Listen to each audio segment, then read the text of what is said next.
Hello, and welcome to Fridays on the Farm. This series is a collaboration between Minnesota Soil Health Coalition, UMN Extension, the Minnesota NRCS, North Central Region of SARE, and Renville and Redwood Soil and Water Conservation Districts.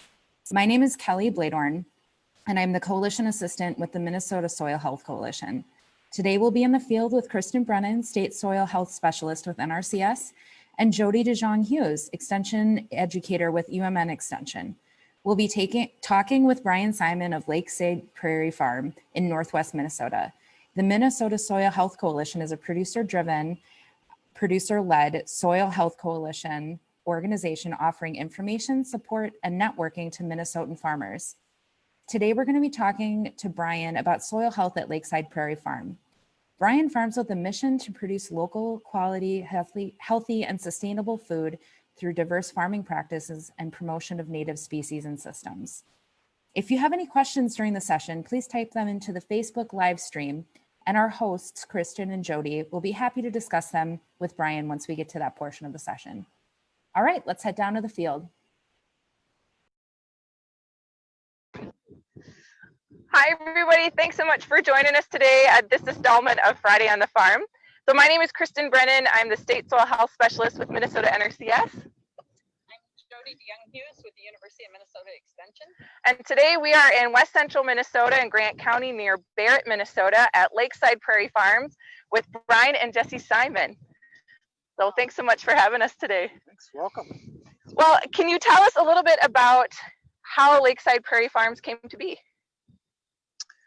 Sure, so I went to school, graduate school for biology, ecology, and I fell in love with the prairie. I wanted to manage prairie, and I also came to recognize the problems in our food and agricultural system. So I wanted to manage prairie and raise good food, and so I decided farming was the way to do that, and so I can raise cattle, raise beef, and have prairie, manage prairie with the cattle. So that's kind of how I got started. And so how many acres are we working with, and how many head of cattle do you have? 214, and right now I have 39 head and I think 22 calves on the ground.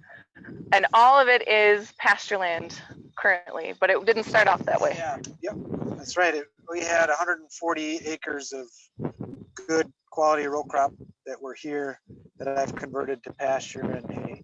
Yeah. And so this isn't a family farm, is that right?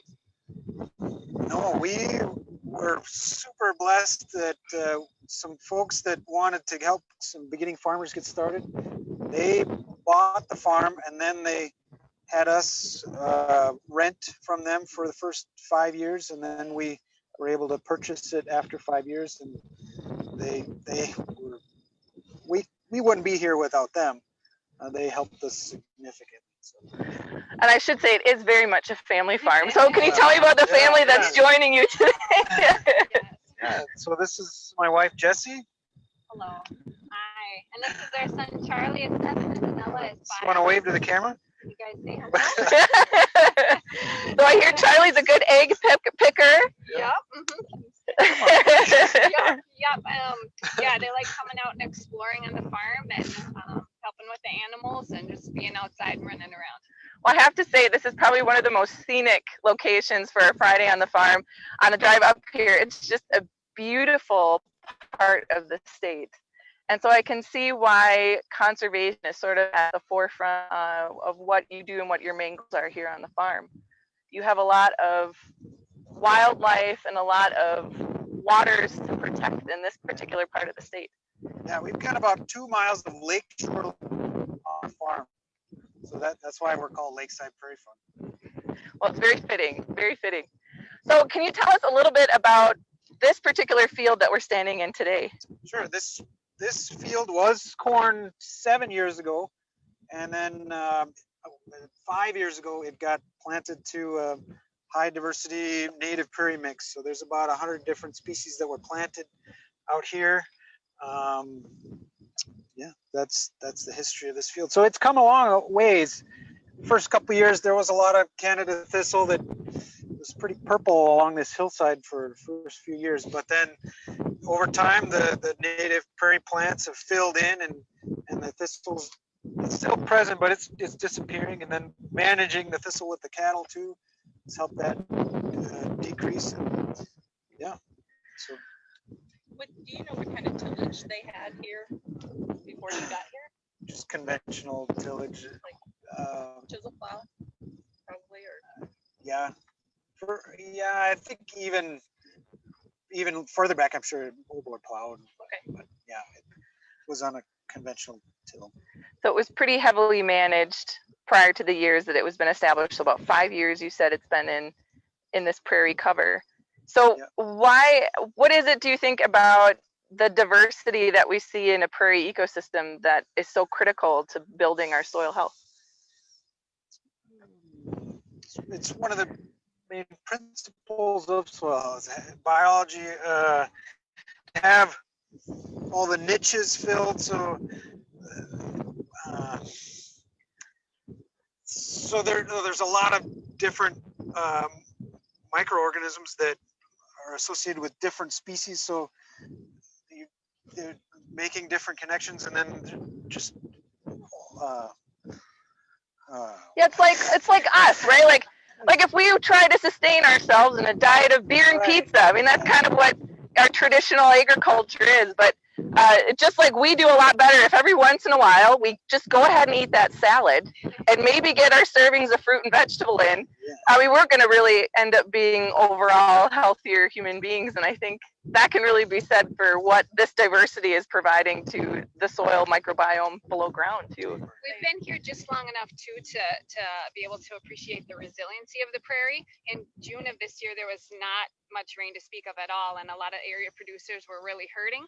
And we were fortunate that our prairie grasses were fine because they have that deep root system, and so we were still able to carry on with our normal operations, even though there was a lack of rain that was having a big impact on a lot of area producers. And so that's something we hear a lot with the producers that we work with in regenerative agriculture, is that we, I think, are all aware that this idea of resiliency and this idea of dealing with extremes with our environment and the way that our rain comes or doesn't come is not a problem that's going to be going away anytime soon. More and more research too showing with microbes that the more diversity you have, you'll have maybe 2 or 3 different microbes that are doing the same job. And so if it gets drier out, one of them may not work as well. And so the one that likes the wetter or, the dry situation will do good. And then if it's wetter, the other one will. So you always have that service being done. Whereas if you have a lot less diversity, you just don't have that in the microbes to help out in all weather extremes and things like that. So more and more research is showing that. So it's always fun to see what they're doing with microbes. Oh, there's so much that we don't know about. I mean, we know a fraction of what's happening below ground. And so every time we hear about more research coming out, it's really exciting to help us sort of make these connections to understand this super complex thing that is soil health. So not only have you've talked about resiliency and how you've seen this sort of prairie blossom over the years, but can you tell us, what have you noticed as far as the changes in your soil over that same time? I can tell that water infiltrates better, faster. It holds more moisture. It smells better. If you're just taking a whiff, we don't have as much, really minimal erosion anymore.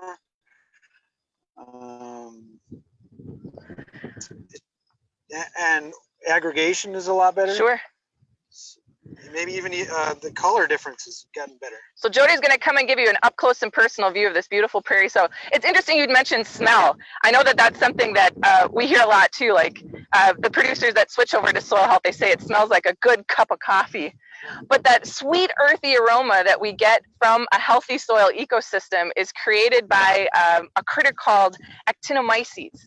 And they look sort of like this curly, it's a filamentous bacteria, and it creates a compound called geosmin. So here's our little bit of soil health trivia today. That sweet earthy smell that we get from healthy soil is called geosmin. And the cool thing about it is that human beings can detect that smell at something like 3 parts per trillion. So what that tells us is that human being able to recognize a healthy soil, it's inherent to who we are. It's core to who we are as humans.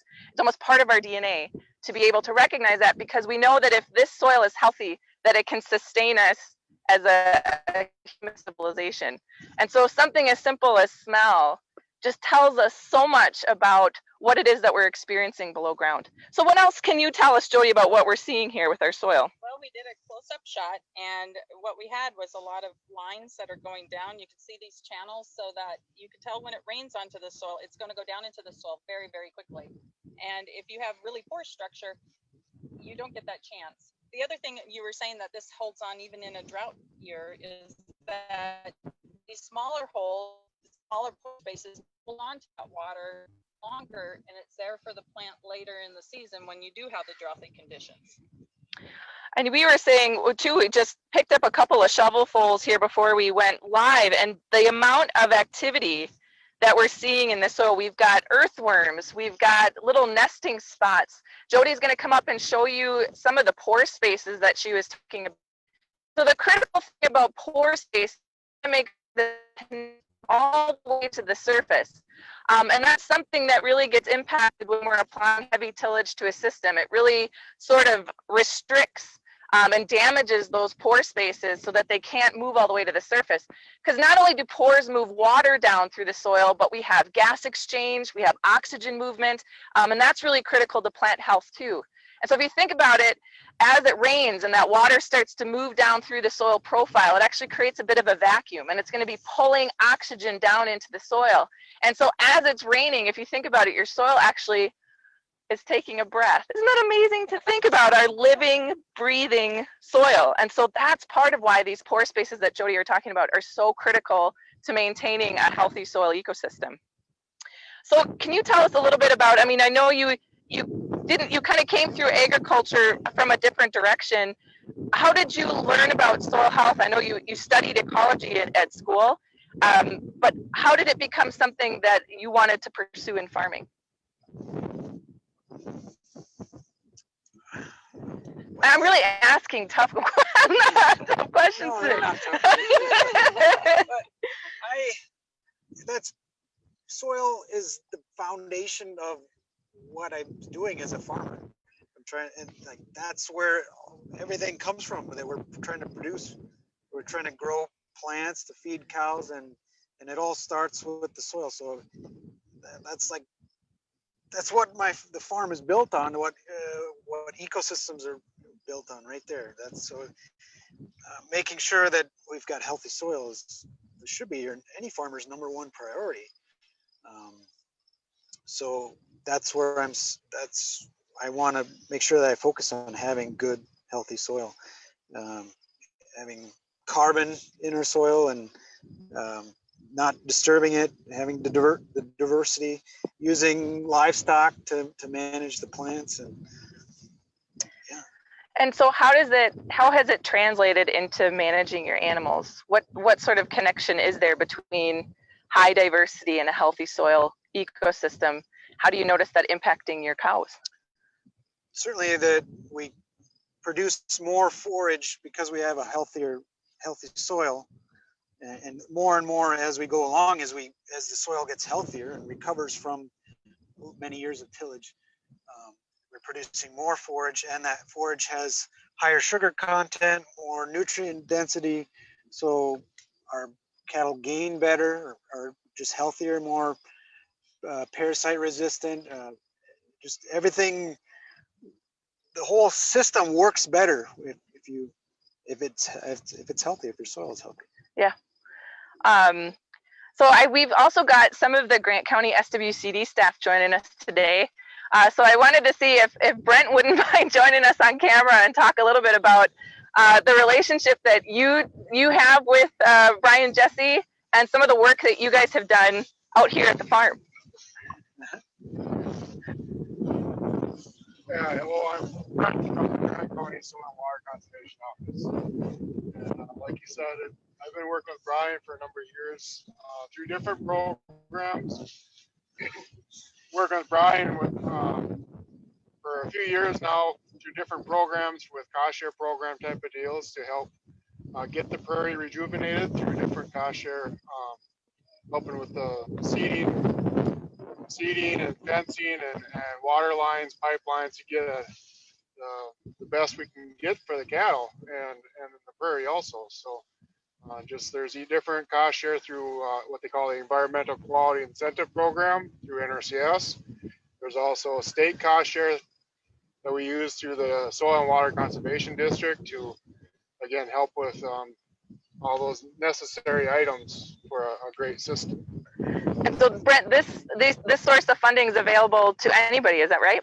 It is available to any producer. However, it is a competitive deal through the NRCS program, the EQIP program. It is a application, and you're competing against everybody else in the area or state for the same pot of money. State cost share is a little different. Each county gets a certain allocation of money from the state of Minnesota to do cost share projects with. There's also clean water fund grants that are available through watersheds that also helps pay for some of the projects. And so how important was having those resources, not only financial resources, but the technical resources that the staff at the SWCD and NRCS office It provide? was critical for us getting started. There was no infrastructure here when we moved here, no fences, no water lines. So that was a big deal to have that available. Because otherwise I wouldn't. I don't know if I could have made it because it's a big pot of money that I was able to take advantage of and get my fences and water lines built. And so that's something for the viewers out there to know, is that there is an SWCD or an NRCS office in pretty much every county in Minnesota. And all you have to do is walk through those doors, and there will be a very knowledgeable technical staff there to provide assistance for you. So is there anything else, Brent, that you want to talk about that's been especially rewarding with working at Lakeside Prairie Farms? Well, I mean, there's a lot of interesting things. I mean, it's great to have stuff like this in our home county. There's, we are in a heavy agricultural field where it's a lot of conventional tillage. And this is something great to see in the area, and somebody who's so passionate about the prairie and its cattle and stuff that it's very rewarding, and it's an honor to have in our counties. Yeah. Well, I hear that there might be a field day coming up in Grant County. I believe it's September 9th. And if you want to learn more, just make sure to give them a call or check out their website. And then and Jodi also, and they can give you some more information. So Jodi, I don't know if you want to talk a little bit about what's coming up in September in this neck of the woods. In this neck of the woods, we have at the Rolfson Farm on September 9th, starting at 8:30 to 9 o'clock is registration. And we're going to have a soil health expo where most of the farmers, or most of the speakers, are going to be farmers. I'll be there with soil pits because I've just become very, very convinced erosion is our #1 problem. Right. And so we're going to have a soil pit at the top of a little hill and at the bottom, so you can see how much soil has moved downhill and what that means for management. And then we have a lot of farmer speakers, and they're going to be talking about nutrients and how they transferred over to no-till strip till. And Jared House is going to speak with Chad. They're going to be in a plot. Chad's had these plots out there for, is it 5 years? Since 2014. Since 2014, where he has a corn bean wheat rotation. He puts in cover crops, and Jared's coming to correct me. So, well, no, I just come on in. We need to hear you. Get a nice closer. No, Chad Rolofson and his family have been implementing a 10-acre test plot since 2014. They got the SARE grant, SARE, that got them going. We've since partnered with his family at the district level, the Soil and Water Conservation District level, to keep the project going, to share his insights on his no-till plots that have a cover crop integrated into them, compared to just a conventional tillage system, corn, soybean rotation. And so there's going to be a lot of information and a lot of discussions on his findings out there and what the locals have found in the area on what's worked for integrating no-till, strip-till systems, how to manage nutrients and those items in those systems and what works successfully in this area. And I think we have 9 farmer speakers. Yeah, Yes, you're counting. yeah. Yes, 9 farmer speakers. Okay. Yeah. So And so that, but that you need to pre-register because due to COVID, we got to know who's there, and you will have to wear a mask. But we'll feed you. You can take it off for that. Then you got to put it back on. So if you want, you can call Jared. What's your phone number again? Boy, now I gotta think here. It's 218-685-5395. Again, 218-685-5395. That is the Soil and Water Office. If not, at the grantswcd.org, you can find our contact information there. excellent. Well, that's going to be a fantastic field day for anybody who's in this area. You have a question? Oh, we I have, got a question. Can we hear about what the grazing management is on this piece of land that we're standing on? okay, excellent. Let's get back on task now that we're good on current events.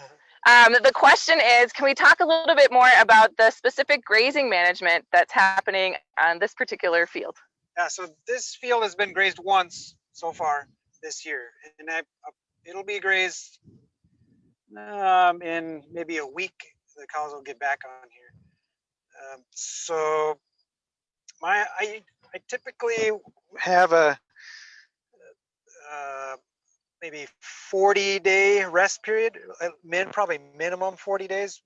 Sometimes it's a long, maybe more like 60-day rest periods. So each piece of ground might get grazed 2 to 3 times a year. And then the cows, I move daily, so cows are only at any one particular spot for a day, and they move on. And what kind of fencing are you using? Pretty much most of my fence is high tensile electric, which makes things pretty simple.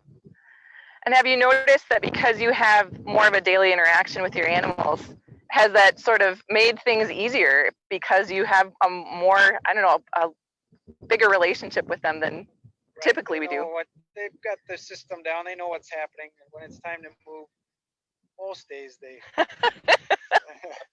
they move along well. Yeah.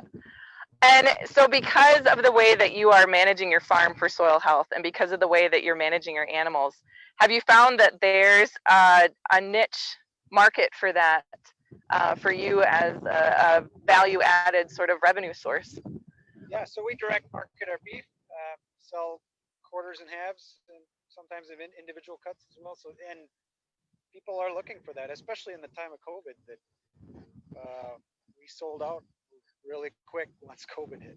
Yeah. We couldn't get beef in the stores. Yeah.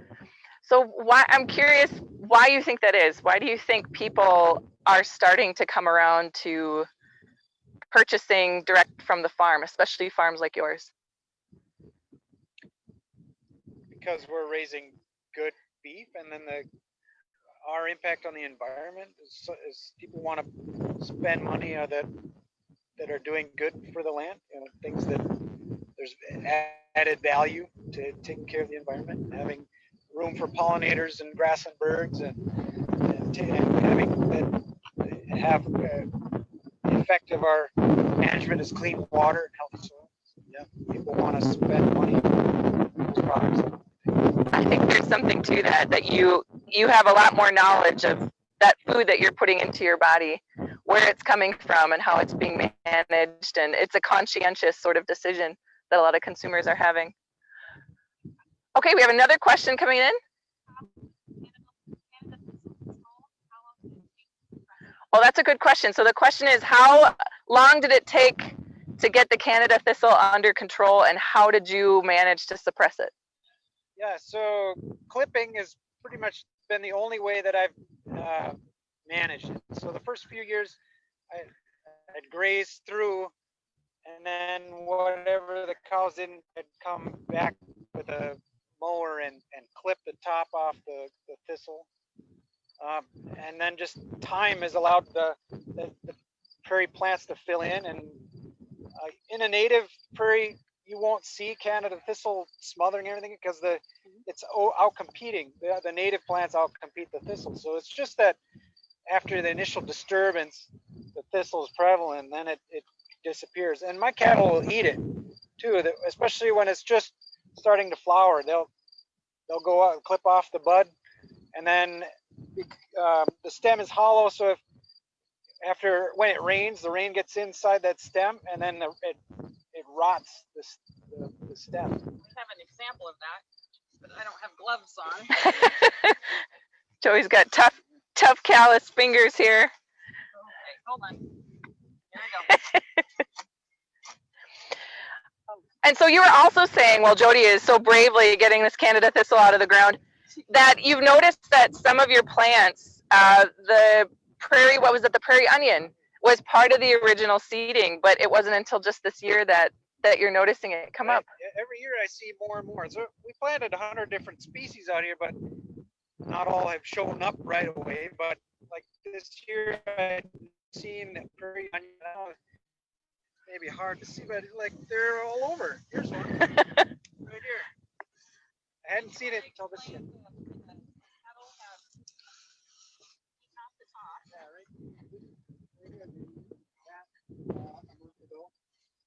Over a month ago, and it's still alive, but you can see the plant isn't doing well. It's kind of dying.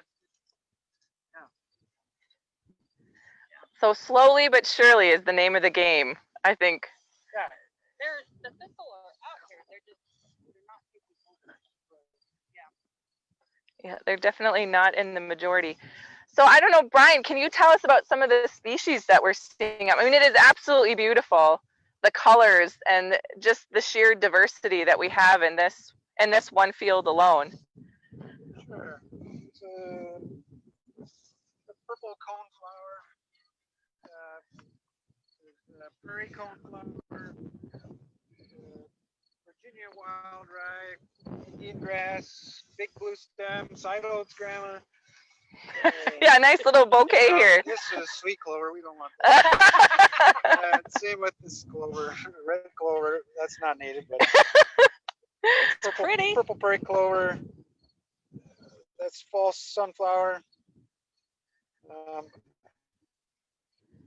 Yeah, just an absolute. So I saw a lead plant. There's prairie sage right there. So not only do we have, an incredible benefit to how this is impacting the community of microbes below ground, but I wish you could hear it out here. It's loud. You can hear all of the different insects and the birds that are inhabiting this field. And so I don't know, have you noticed an impact with wildlife and just the diversity of animal species that you're supporting as well? I think about 105 different bird species that I've seen, maybe 109 now. Oh, only 109. There's still a bunch that I haven't been able to identify. That's why I got into this whole thing in the first place, is for the wildlife and the native plants. So that's our goal, is to build a place for growing food and having wildlife at the same time. I think it can be done. I know it can be done. So I know it's not probably, do we have another question? Another question coming in? That's another good question. So the question was, where did you source the seed to establish the prairie? Yeah, so within 100 miles radius, so I've used like 4 or 5 different seed houses to get local ecotype seed as best as possible. And why is that important, to get the local ecotype? Because those ecotypes that are best adapted to this environment, really. And if, like, I tended to buy seed that's ecotypes even a little bit south, knowing that our climate is changing. So hoping that get ecotypes that, because pretty soon we're going to have Iowa's climate. So I haven't gone to get ecotype from Iowa, maybe the northern part of Iowa, some of the species, but southern Minnesota is where I try to get my seed from. And so can you talk a little bit about how establishment went, how exactly you went from transitioning this field from conventional, cash crop to the prairie? So we've taken a little bit each year. So for the 6 years, we've planted a few acres at a time, 10 acres here, 10 acres there. so that we economically it would be hard to just transition all at the same time, but that allows different climate environments. Each year you get different expression of different plants. Some years, if it's really dry, some of the seeds will germinate and do well, others won't. So not doing it all at once is almost beneficial that way. And how did you go about seeding? What kind of equipment did you use? What was your seeding rate? Yeah, we used different seeding methods. Some like this, just the lowland, this depression here was broadcast seeded in the winter, snow seeded, and then this was drilled in. So some were we used the Brilliant seeder for some of it, and just a no-till drill for some of it. So we've used different types of seeding equipment and had different success. I've been pretty happy with all of our seedings. I've got one seeding that was done three years ago that it's taken a lot longer than say this one, but it's coming along too. I've been surprised that what looked like a disaster, we had a really dry spell in the spring.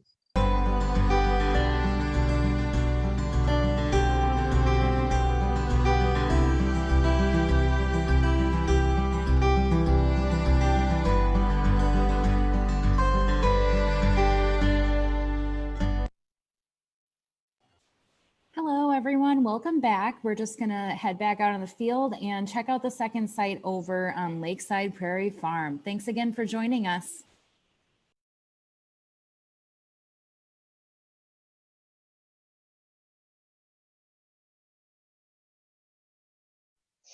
Okay. All right. Well, I hope you got that fresh cup of coffee.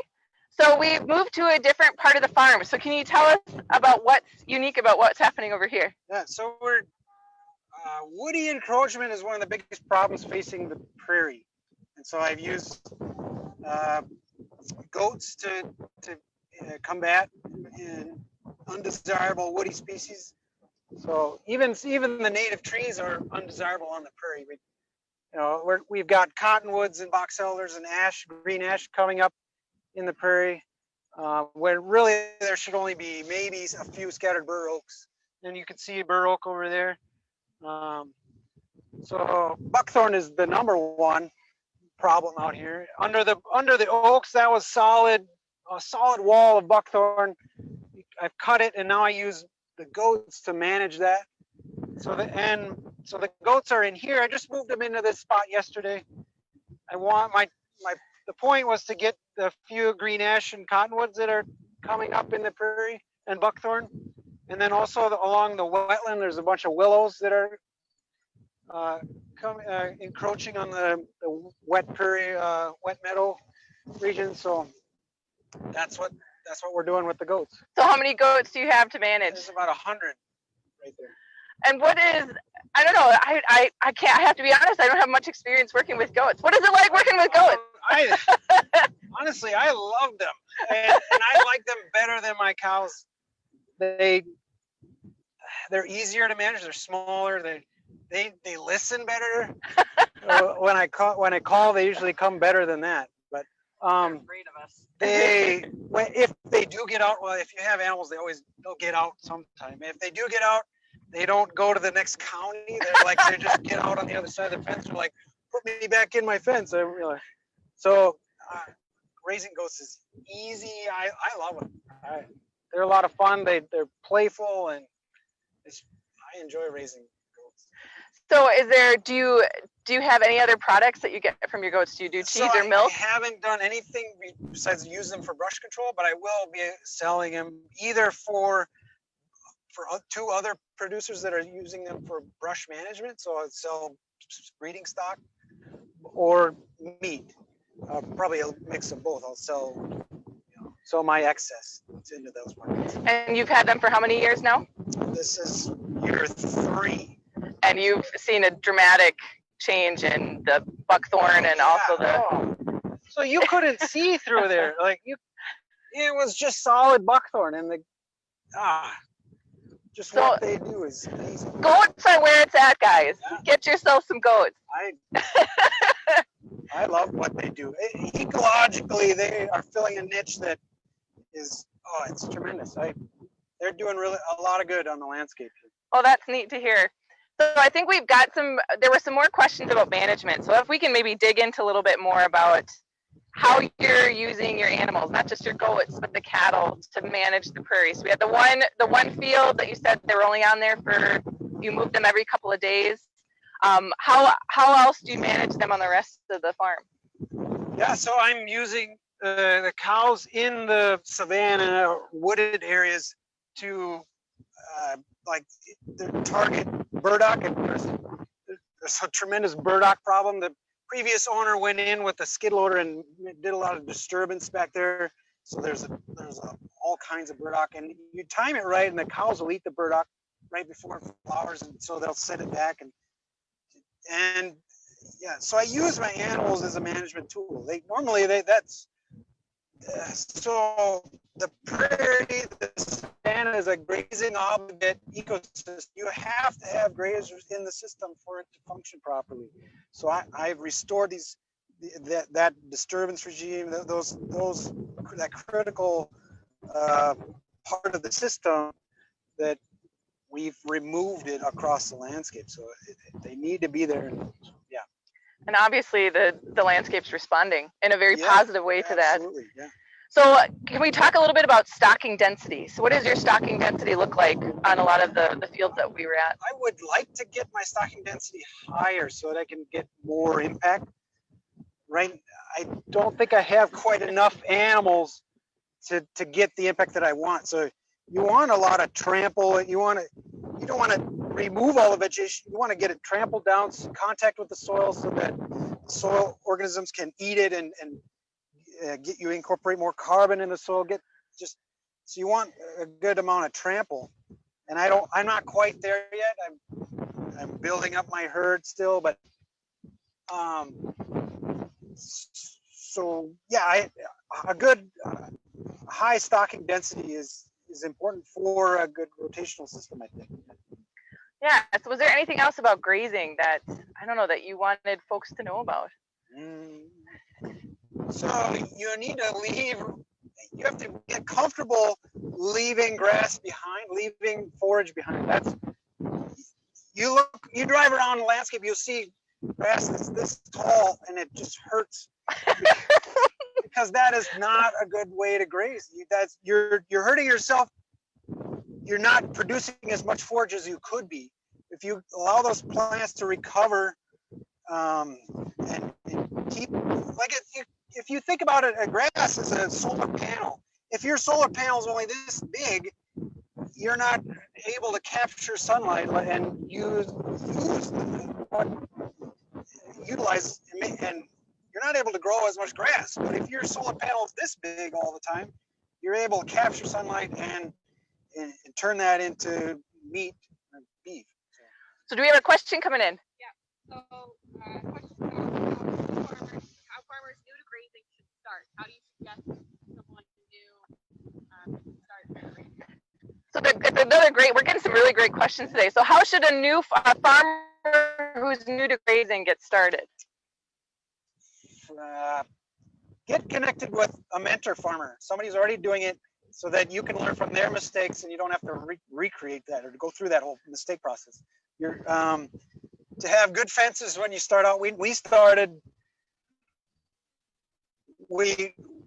didn't have fences in place before we got cows, so we were just doing temporary fences, and we were chasing cows miles away, and that was tough. But you got to start somewhere. Starting small. When we first started farming, we were doing vegetables and chickens and pigs, so we had a lot of things going on.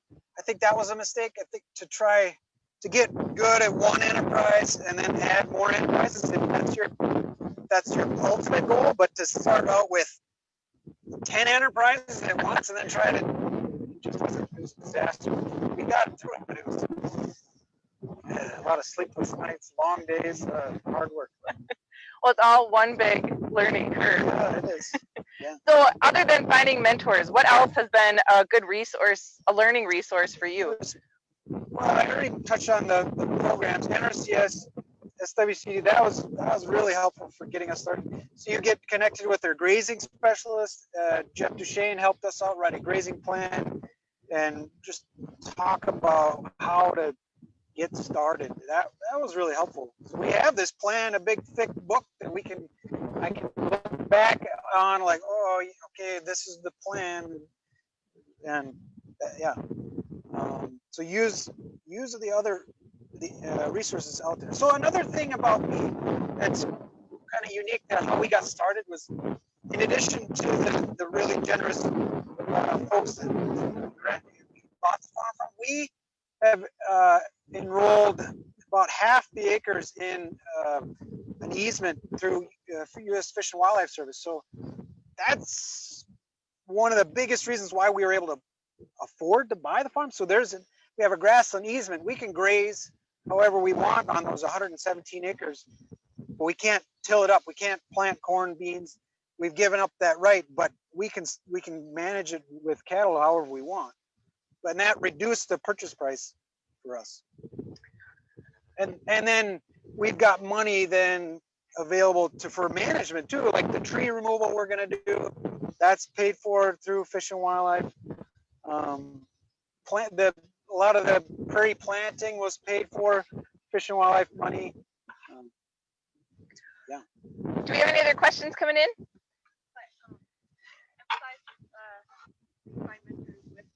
Yeah.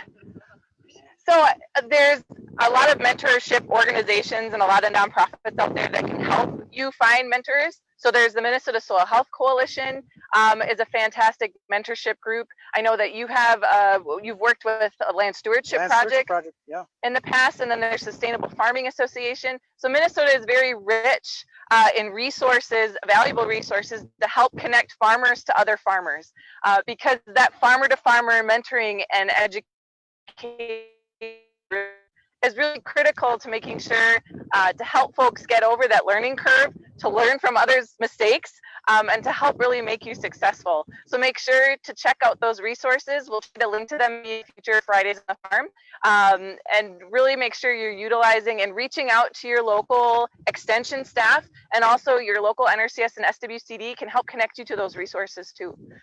I'd highlight SFA and LSP have been a big part of our success, that we wouldn't be where we are without those two organizations. Yeah, so you're not alone. There's so many entities out there that want to help you succeed and have the tools and the resources to really help address a lot of the resource concerns, maybe not only just related to grazing or soil health, but any sort of resource concern that you have in your farm.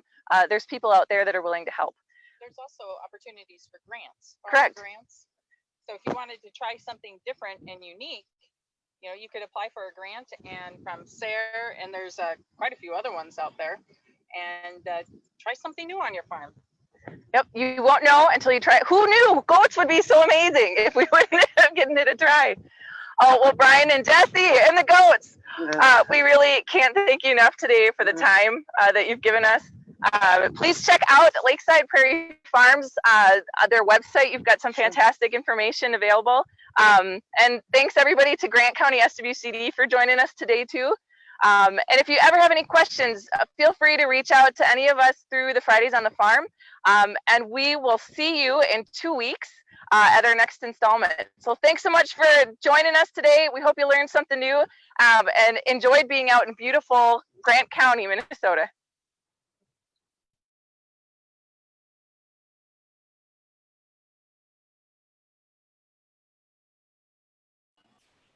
Thank you so much to Kristin and Jodi, and thank you so much to Lakeside Prairie Farm. We had a really great time hearing about the